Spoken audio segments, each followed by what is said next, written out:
সকালের ব্রেকফাস্টে কিংবা রাতের ডিনারে একঘেয়ে রুটি তরকারি খেতে যদি ভালো না লাগে আজকে রেসিপি ট্রাই করে দেখতে পারেন। তার জন্য পরিমাণ মতো আটা, স্বাদ মতো লবণ, 1 চামচ চিনি, একটু গোটা জিরে আর একটুখানি জোয়ান হাতে ক্রাশ করে দিয়ে দিলাম। তার মধ্যে সামান্য একটু কালার আনার জন্য হলুদ আর 2 চামচ তেল। ভালো করে ময়ান তৈরি করতে হবে।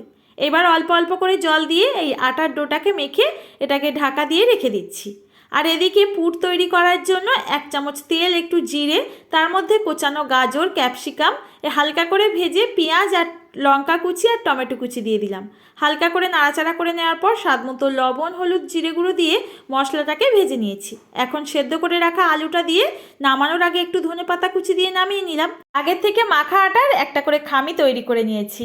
আর এখানে আলুর পুরটাকে ভালো করে দিয়ে মুখটাকে সিল করে গরম তেলে এগুলোকে ফ্রাই করলে ক্রিস্পি নাস্তা একেবারে রেডি। আজকের রেসিপি ভালো লাগলে অবশ্যই বাড়িতে একবার হলেও ট্রাই করে দেখবেন।